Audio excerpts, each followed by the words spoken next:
This channel does not promote any violent, harmful, or illegal activities. All content provided by this channel is meant for an educational purpose only.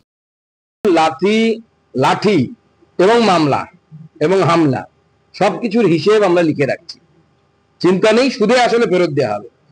Trinamool Congress যেদিন সরবে তার পরেই আমরা এই যোগ্য অযোগ্যদের যদি এই সমস্যা সমাধান করতে না পারে এই সরকার, সমস্যা আমরা সমাধান করব। শুধু তাই নয়, যারা চুরি করেছে প্রত্যেকটা চোরকে জেলের ভেতরে ঢোকানোর গ্যারান্টি হচ্ছে আমাদের। অভিজিৎ বাবুর খুব আঘাত পেয়েছেন এই ঘটনা যে ঘটেছে, উনি মানসিকভাবে অত্যন্ত আঘাত পেয়েছেন। অভিজিৎ বাবু সরল মনে এটা করতে চেয়েছিলেন, কিন্তু উনি তো জানেন না যে এই উল্টো দিকে বসে থাকা লোকগুলো হচ্ছে মন্থরা টাইপের লোক আর কি। তো সেই মন্থরাদের সাথে যদি সুমন্ত্রণা করতে যান, দেখলেন যাওয়ার আগেই কেমন পুলিশ পিটিয়ে দিল এই শিক্ষকদেরকে। উনি আবার মর্মাহত হলেন এবং তিনি ঠিক করলেন যে আমি যাবোই না এদের সাথে কথা বলতে। প্র্যাকটিক্যালি এটা প্রথম থেকেই রাজ্য সরকারের একটাই টার্গেট ছিল, যেমন করে হোক যেন তেন প্রকারের হোক অযোগ্যদের বাঁচাও অভিযান। বাবু তার কষ্ট মর্ম কিছুই বুঝতে পারবেন না, সেটাই সমস্যা হচ্ছে।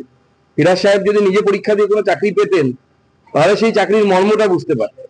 তো এই শিক্ষকদেরকে অসম্মান করার কোনো প্রয়োজন নেই। আমি ফিরাজ বাবুদেরকে অনুরোধ করব, পাশে যদি থাকতে না পারেন দূরে থাকুন, কিন্তু অসম্মান করবেন না। কারণ এই শিক্ষকদের মধ্যে যাদের চাকরি চলে গেছে অনেকেই আছে অত্যন্ত যোগ্য, অনেকে গোল্ড মেডেলিস্ট আছেন, অনেকে খুব কষ্ট করে পড়াশোনা করে এসএসসি পেয়েছেন। লাথি কেন মারবে? লাথি মারা উচিত নয় এবং প্রত্যেকটা লাথি মারার বিরোধী। কিন্তু এই যে আরেকটা ঘটনাকে পুরো জাস্টিফাই করার চেষ্টা, একে তো তোমরা চুরি করেছো, চোরের মায়ের বড় গলা হয় জানতাম, এটা আনলিমিটেড গলা দেখতে পাচ্ছি, মহাকাশ পর্যন্ত পৌঁছে যাবে এই চোরের মায়ের গলা দেখতে, যে গলা দেখতে পাচ্ছে। আমাদের পূর্ণ সমর্থন তাদের প্রতি আছে। আমরা চাই যোগ্যদের চাকরি থাকুক, অযোগ্যদের চাকরি যায়। যোগ্যদের চাকরি যাওয়ার কোনো কথা ছিল না। শুধুমাত্র রাজ্য সরকার অযোগ্যদের বাঁচানোর জন্য, সেটা আমরা বারবার ট্রেস দিচ্ছি, বিজেপি একটাই ট্রেস দিচ্ছে, গোড়ায় গলদটাকে চিনুন। এই সমস্যার মূলে কে, এই রোগটার মূলে কে চিনুন, তিনি হচ্ছেন মমতা বন্দ্যোপাধ্যায় এবং তৃণমূল কংগ্রেস।